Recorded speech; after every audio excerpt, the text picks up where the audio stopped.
Hi, welcome back to the channel. I had some life issues happen, so I haven't been able to stream because my husband needed emergency surgery, and then there was the aftercare, and then a lot of other life changes happened in finances and stuff, and I couldn't stream it because I had to work and take care of him and take care of the house, and it was a lot on my plate. So anyway, I am back, and we're not sewing today so much as we are doing a very long video on brushes. So in addition to sewing, I also paint, and I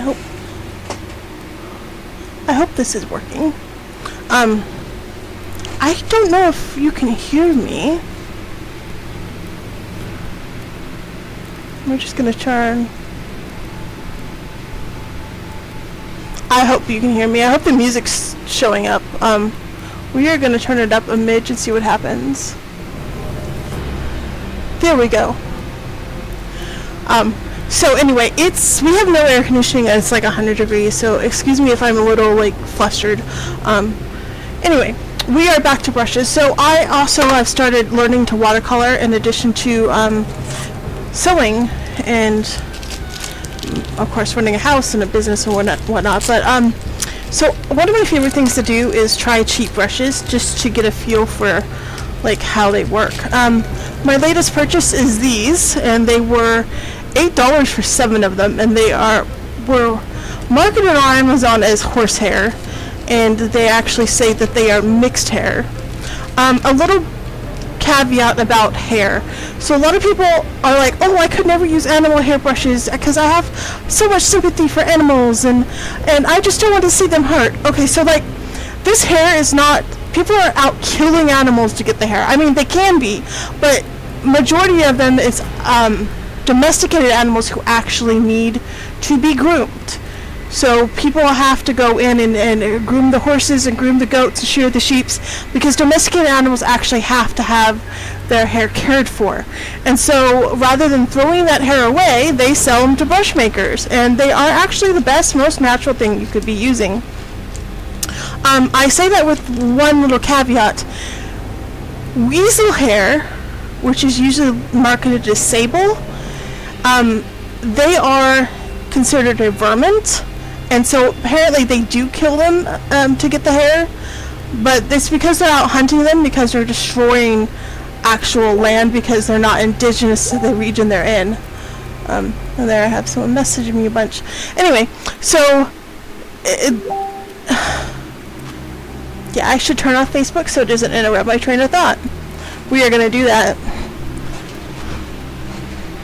Bye, Facebook. You are annoying me.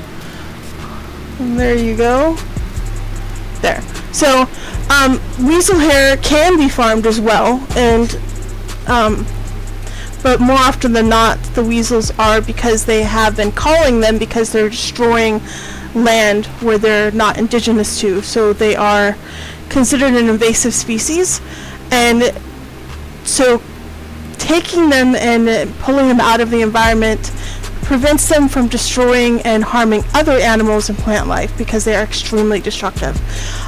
So when I go through these brushes, most of the brushes are considered sable are fake sable, or they're just plastic. And in my opinion, plastic is worse for the environment than grooming domesticated animals, because it's plastic and it is actually harming the animals and the environment the animals live in. So it does a lot more harm to produce plastic stuff than it does to produce wood and natural hair brushes. Not to say the least for the metal parts here where the ferrule is, which is also a concern because they have to mine this, and this destroys the environment as well. But hopefully most of these brands are using recycled materials. Anyway, so that's my thing. If you're worried about the wooden handles over plastic is bad for the environment, whereas wood, like animals, is farmed, and you can farm the wood and replant it, and that's how that works. So that being said, I do have a wide variety of brushes because I have been sampling them for the past 5 or 6 years, and then I have some way older than that because my mom sent me a bunch of supplies, and she's an acrylic painter, so she likes to use the plastic. And that's the other thing I need to draw out, is that for the past 2.5 months, as I've been going through these massive changes in life with my husband and our finances and my schooling, because I was taking classes, that I learned a lot about brushes, and so I was able to grade my brushes according to someone else. And so there's basically 3 types of brushes. There's bore brushes, there's plastic brushes, which are synthetic, and then there are natural hair brushes. And you're saying, well, aren't bore brushes natural? Yes, they are, but they're very stiff, and they are farmed exclusively from pigs, where they go out and they shave their pigs. They don't kill them for their hair, they just shave them, they clean out their ears, they pull out the whiskers, they do all the things that give the pigs and of course horses and goats, sheep, a better quality of life and domestication. They aren't out there killing wild horses and wild boars for these hairs. So that being said, I've been watching 2.5, nearly 3 months of university level courses and lectures on watercolor paints, oil paints, acrylics, and mostly just brushes, because I wanted to understand brushes. And like I said, I couldn't understand what was wrong with my painting skills, because I thought it was me. I thought any brush was a brush, and why not do synthetic? Because they're cheap, and that's the other problem, is they're cheap. So they are getting better with synthetic bristles, but for the most part, there's a big reason why there's a difference between synthetic and natural hair. So in a natural hair brush, the shaft of the bristle has scales on it, because our hair has scales as well, and that's how we're able to dye our hair. So these scales, when they get wet, open up and suck in water. And additionally, inside the hair is hollow, so that also sucks in water. And that's why they say you should load your brush before painting with watercolors, or if you do oil or acrylic. So if you're painting with oil, you of course would use whatever medium the oil calls for. So paint thinner or linseed oil or whatever it is your oils are made out of, your oil paints are made out of. With acrylic, you can use water or acrylic medium. Acrylic flow medium does help your paint flow better. So they say to load your brush, and what that does is that sucks the water into the brush, so you have more water to paint with. Synthetic brushes are just that. They're synthetic. There is no hollow, there is no scales. It is a string of plastic, and the paint sits on the outside. And so literally, when you are painting with acrylic brushes, you are basically just shoveling the paint and wiping it down, shoveling the paint and wiping it down. Now you can load it with water, but it's not going to hold as much water. See that? So we're going to go, this is an acrylic brush. They have a decent quality. And you see how far that goes? And now we're going to take this one we loaded. Actually, we're going to take this one we loaded, so it's kind of the same shape. We're going to load it with water.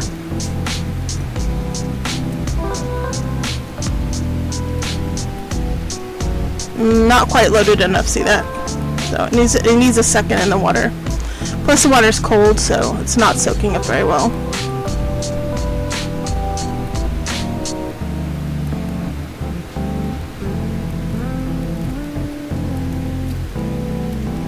And I hope you can understand that. Look how much more water is in that. And this is a cheap brush, so this is Artist Loft. This is the cheapest brushes I own, almost. So we're going to go through my brushes, and I'll show you the difference. So these I've graded as oil brushes. And these 2, 3, 4, they're in here because they're cheap. So I bought these like $1 a pack. And you'll see that this is really stiff bristles, and really soft bristles. So the soft bristle ones we're removing. I have them in my oil thing because they're the cheapest brushes, and I don't care if they get ruined in oils. But these are bore bristle brushes. You see how stiff they are? You'll see it sheds a little bit. So, that's the wrong music.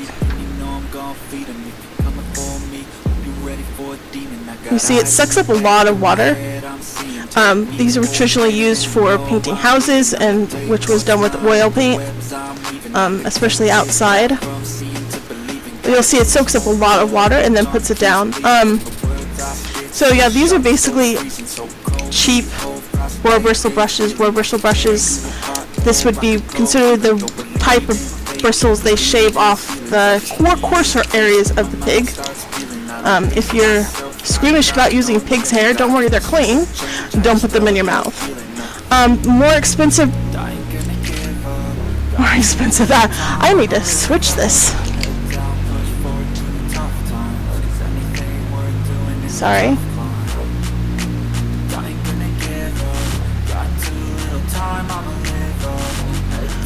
What?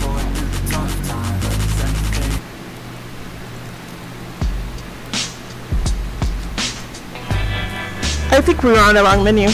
There we go. So anyway, if you're squeamish about using boar bristles, these stiffer ones, these cheap ones, are cut off the outside of the boar, round on their hocks, which means their back legs and around their butt. They're disinfected, obviously. You can get synthetic boar bristles, but it's just cheaper to get this off the animal. The boars are not harmed for this. Because if they process them for meat, they actually have to burn the fur off. So this is boars that are not culled for meat, that are specifically bred and domesticated for hair, apparently. The more expensive boar bristle brushes you're going to find are made with the inner ear hair, which is even coarser and stiffer and holds a lot more. They're used for oil because they scoop up a lot of oil, and they soak in the oil medium, the paint thinner or the oils that you're going to soak your brushes in when you preload them for painting, which means you'll go a lot farther with your paint. And yeah, so it should be better. But these are cheap ones. They're going to shed a lot. Artist Loft is like the cheapest brand. You can get a package of these blue ones for roughly about, I want to say I paid like $3 for the set of oil brushes, and probably another $3 for this Artist Loft oil brush set that's black. But this was like 6 years ago, 7 years ago, so they're probably more now, but they're still the cheapest brushes you're going to get, and you're going to want to use these for oil. They're going to shed a lot. You don't want them in your synthetic. The acrylic medium is going to eat the bristles. They're not suitable for watercolor because they're not going to load the same properly. So anyway, yeah, these are oil brushes, and I've stuck my coarser sable brushes or whatever horsehair brushes in with this. I don't do the oil medium right now. I plan to, and I have oil paints. I've never done it. The second quality of brushes I have, are more of these Artist Loft brushes, and these are the ones made for watercolor. I've been painting with them. They certainly do a lot better than the synthetic brushes. These two were like $3-4 for a pack of like 10 or 20 of them, and you'll see that I have I have synthetic ones similar to them that are Artist Loft, and they're terrible brushes. They shed a lot.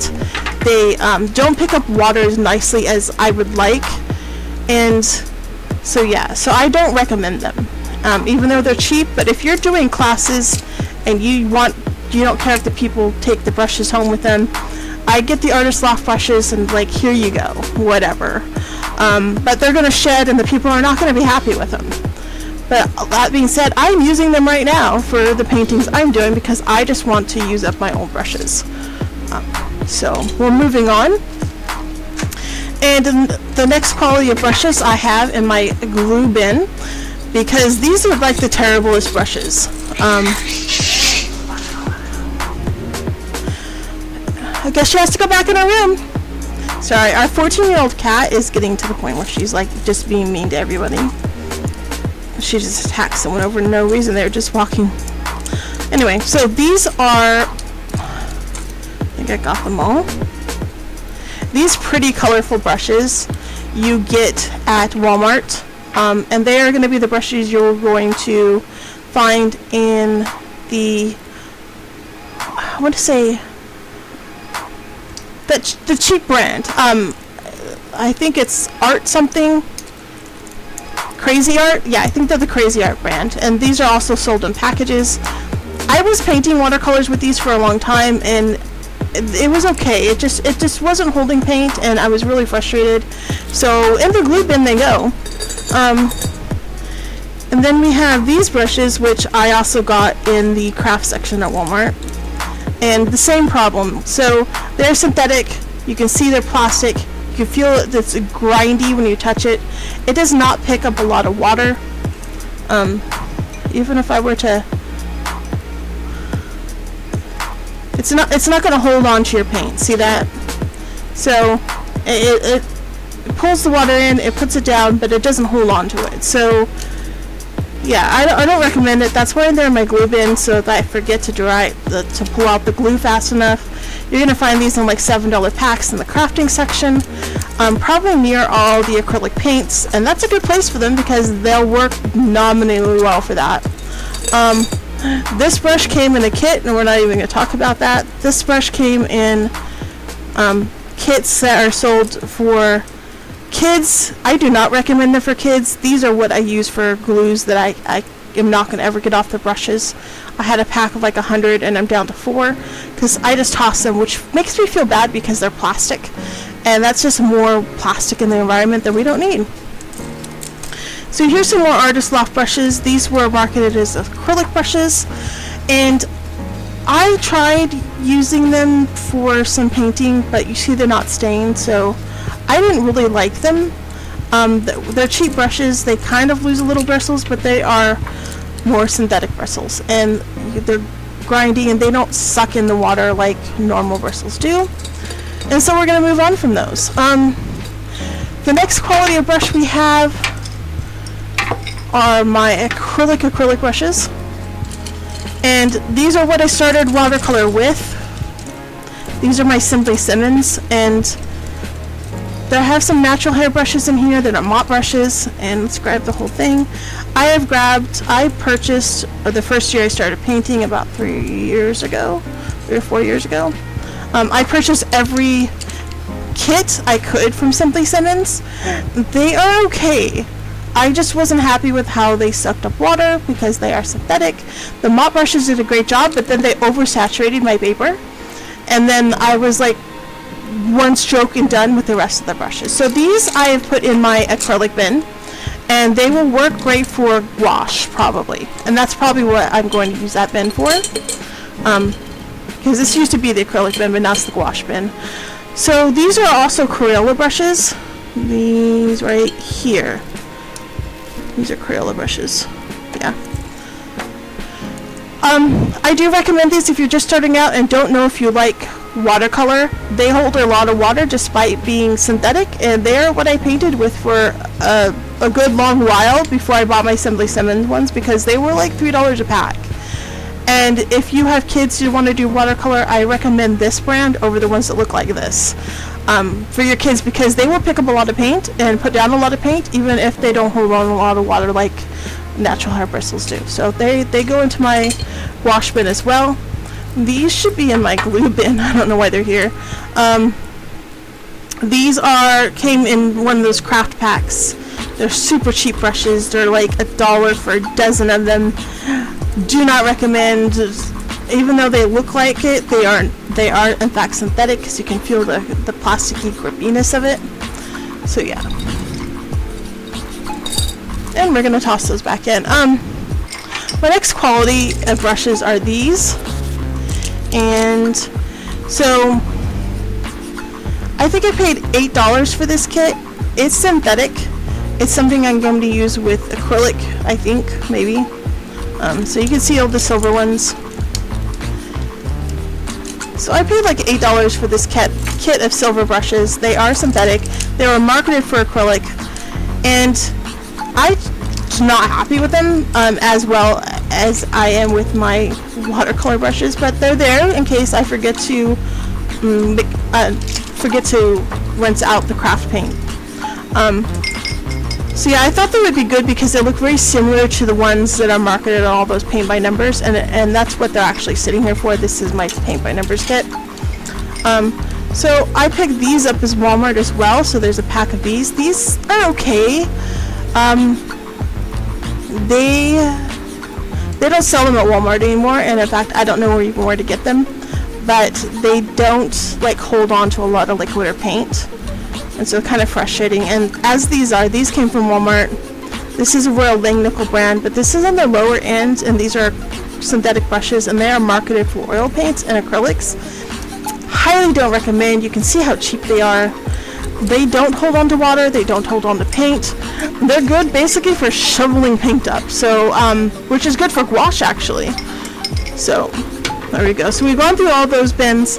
I've played with these, but they're horribly expensive now because everyone's buying them. These used to be the cheap $10 a pack brushes. I have all 3 sets here. Miniature set, which has these little grippy handles and are tiny, and I do plan on painting miniatures again. It's been a hot while, like 10 years since I painted miniatures, but I've been given some recently. So we have the 3 sets. You can see there's this black set, this tan set, and a weird handled set. A lot of people love these for watercolor. They're synthetic. If you are a die-hard synthetic fan, these are okay. They're a better quality than the ones you're going to get at Walmart. You can see that the bristles are much finer, and you can see there's a little bit of they're not as shiny, so they have a little bit of a groove on the sides, which does help pick up on water. They don't shed, and they clean up very well. So you can see they hold their shape. They have a nice spring, and so if you're a die-hard synthetic brush fan and don't want to spend much money, these, when they're on sale for like $10 or less. Right now, last I checked, they were $50 per pack. I bought them for like $8 a pack on one of their 50% off sales, and I was really happy with it. But as you can see, I don't use them because, well, black brushes wear out faster for some reason. And you'll see I'm breaking the points. These have already been rinsed very well with watercolor medium water, and so I'll explain that in a little bit. So these have been washed and rinsed, and I do that periodically because our house is so dusty because we have cats. So anyway, here's the miniature set. You can see there's a ton of miniature brushes here, and when I get back to miniature painting, these will be what I use. But if you're holding classes or you go through brushes a lot, I don't recommend these on price alone because they're expensive. But they don't, I say that and then the whole hair falls out. They don't shed like other brushes I've used. So if you're not into shedding, there you go. But they're a little too expensive for my taste. Lastly, we're going to go to Royal Langnickel, which is cheap, very cheap, and these are natural hair bristles. All of them. I don't know what natural hairs they are, but you can see I have 2 kits. So these are sables,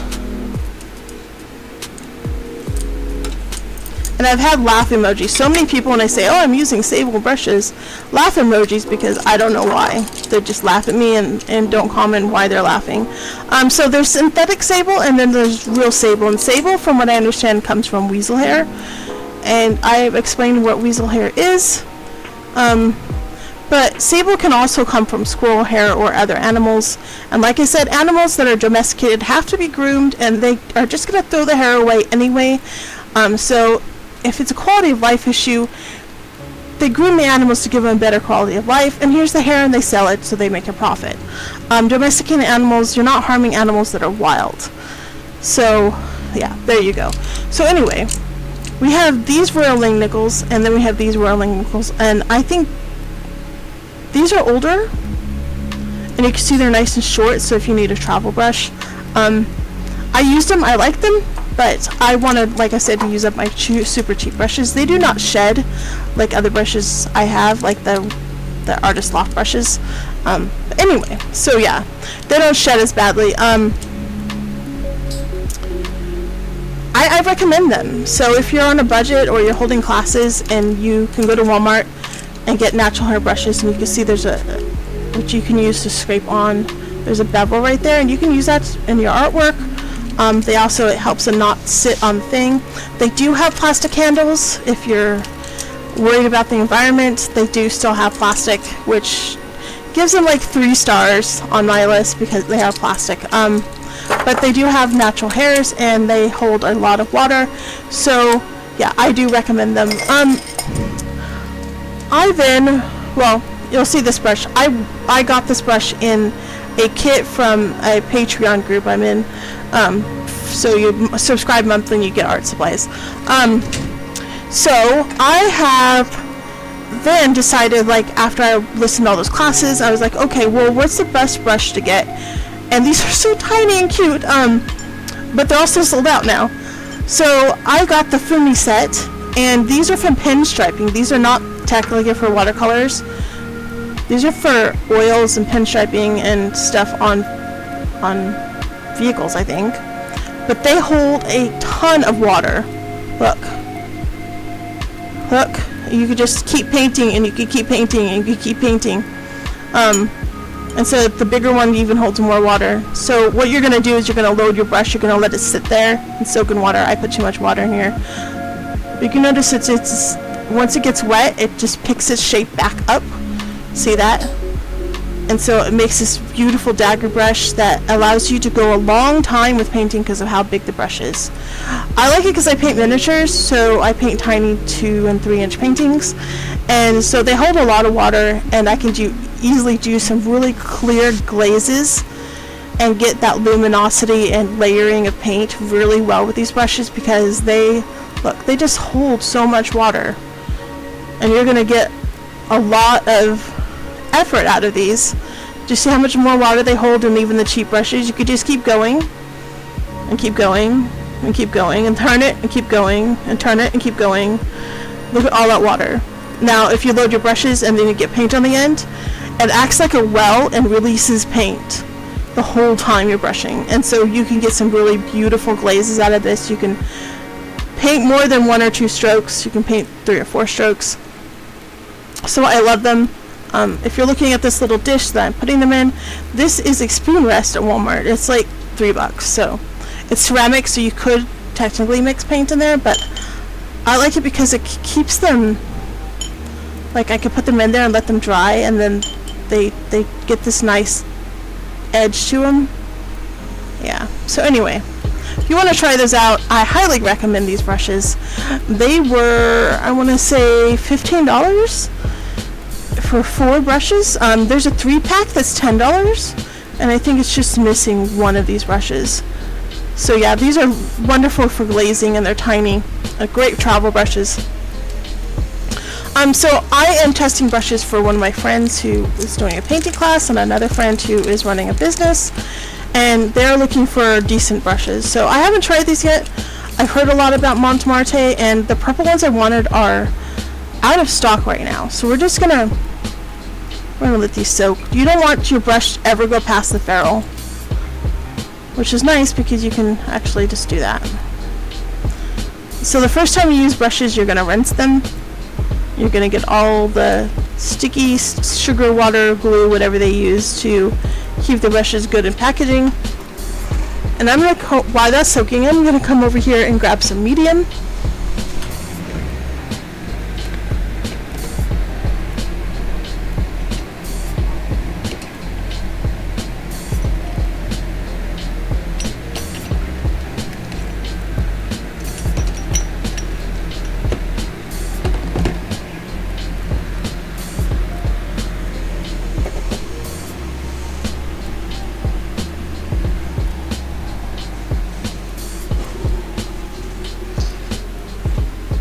So we're going to talk about medium, why these guys get their little brush strokes on. Now that they've soaked, you can actually just set them down and let them finish soaking, and then we're going to rinse them. So what I generally do, especially on cleaning day, after I've soaked, if I have brushes that are hard to get paint out of, after I've soaked them and gotten the paint out of, I recondition the brushes with soap.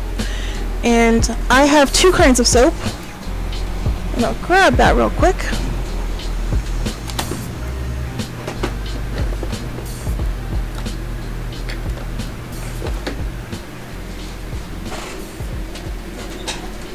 So I got this in a kit from Schminky. It smells lovely, but at the end of the day, it's just Castile soap, which you can buy at Walmart. So if you don't want to buy this Castile soap in a tin, you can then just grab a bar of Dr. Bonner's Castile soap in any scent you like. I cut this one down to fit into my kit. And so to wash your brushes, you're just going to rub it on there and then rub the paint out. Don't be afraid to like push it down to the ferrule and get all the paint out, scrub it on things. You can use multiple different kinds of things for scrubbies. One of my favorites is those little makeup scrubbers you can get. I don't know where mine is offhand, but I know I have one.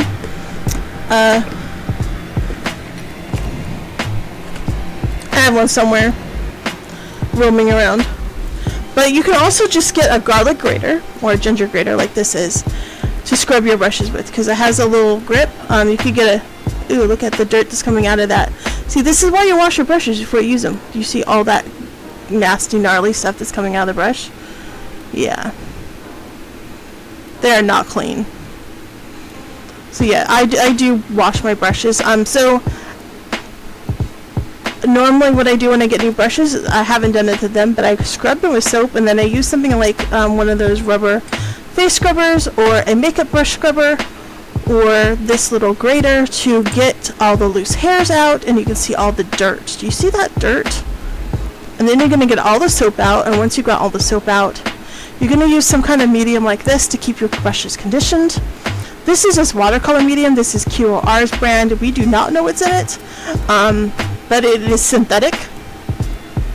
And so what I'll do is I'll put a drop of that in there when I put my brushes away or when I'm painting, and I put it in the clean water so that I can rinse the brush and make it hold more water. You can also just get any kind of, and I love, my friend sent me this. She makes it. This is watercolor medium. It says gum arabic, but there's more stuff in there. Her secret recipe. I keep telling her she's got to sell this stuff because this is what we have available. A single ingredient ones, or the Winsor Newton one that's just really expensive, but you're only using a drop anyway. I have half a bottle because I sent half a bottle to a friend, but otherwise I've had this for years and you barely use any. It helps the water flow, and if you're using QR paint, you don't need it.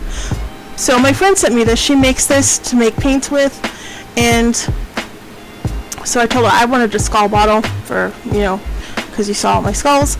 And you can also use this. Winsor Newton makes it. If I can get her to sell it in bottles, I will.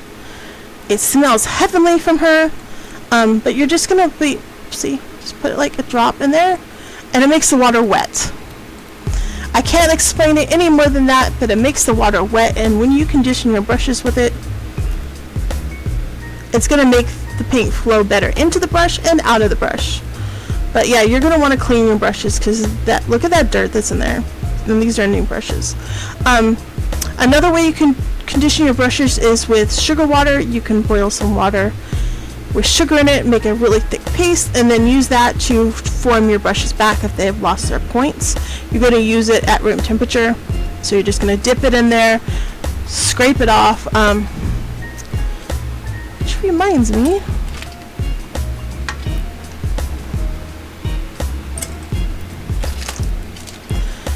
a lot of you have these leaves that are using paint, and so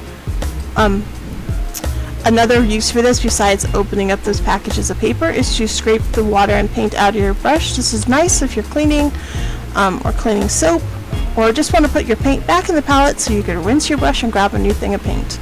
But yeah, well, look at that. Look how dirty that is. So we're going to have to clean these brushes off camera before we use them and test them, but I will be testing these for my friend. They're Montmartre. There's a purple set that's really pretty. And these were supposed to be purple, and they turned out to be hot pink, so I exactly know which friend these brushes are being sent to, because she deserves them. So anyway, these were fairly cheap, and you can see they're losing some hair, and that's to be expected, but they're not losing a lot of hair. And so if you want to hold on more paint, you want to let loose more paint on your page, you want more even paint, more clean paint, you're going to want to use natural hair brushes. and the animals, if you're concerned about their welfare, they need to be groomed because they are domesticated animals. So you are just taking stuff that otherwise would be thrown away. If you're really worried about the environment, I would avoid anything plastic, because plastic is actually destroying our oceans, it's destroying our rivers, it's destroying us. And what we don't need is more companies putting more microplastics into the environment. And if we're all buying plastic stuff, well, that's exactly, their runoff water is going to be full of plastics, so it's going to destroy the environment, and that's going to cause harm to animals. Whereas domesticated animals need to be groomed. And wood can be regrown. They can replant forests, and a lot of forests, yeah, so it's not, this isn't rainforest wood, this is probably, I'm going to say birchwood or oak or walnut, and the trees are replanted, the animals are being cared for, and yeah, so it's better for the environment and the animals if we use animal hair brushes.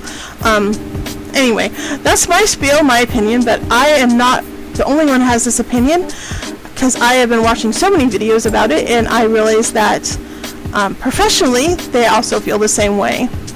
And university lectures I've been listening to, yeah, they say the same things. And I had always felt like, okay, that you know, the plastic is bad, but is the animal hair any better? Like, okay, I felt really terrible. I had really a crisis of conscience over painting. And a lot of people think, oh, well, the paint too, the paint's bad. Actually, paint's usually made out of natural things as well. I said this is synthetic. I don't know what's in it. So they have their own stuff, so I can't vouch for that. But most watercolor mediums you're going to get and watercolor paints are made with plants and dirt. It's just different kinds of plants and different kinds of dirts, unless you get into the ones that are synthetic. So just because something is poisonous to us humans doesn't mean it's damaging to the environment. So gum arabic is made from the sap of a tree that they farm. And the other ingredients are also taken from plants, like clove oil, which is used as preservative in a lot of paints. The same thing with the soaps, and the only part that, if you are using a wooden handled brush and a natural hair brush, the only part of this that's the problem is the metal piece, which can be used from recycled materials. So if that's a concern for you, that's also what you need to look for. Yes, this is plastic, so if you don't want a plastic one, you can grab a butter knife, and I'm not talking about those big butter knives, I'm talking about an actual butter knife. I have one somewhere.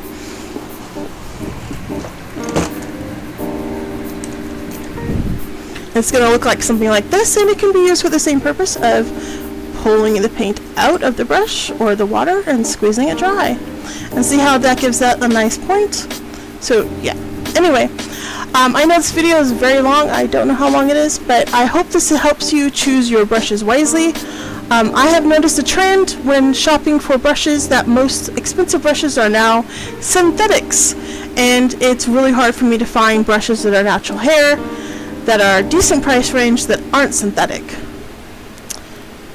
That didn't make sense, but you know what I mean.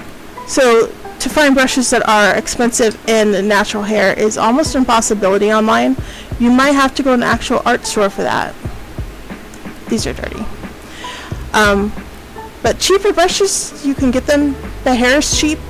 Like I said, they're just shearing sheep and goats and cutting the manes and off of horses, and these animals need to be groomed for their health and safety, and you're not harming them, except for weasel hair, which I'm pretty sure can be farmed as well, because they have weasels that have really long hair, like Angora goats and Angora sheep and Angora rabbits with their really long flowy hair. They have to be groomed, and so you're not harming the animal, you're helping the animal.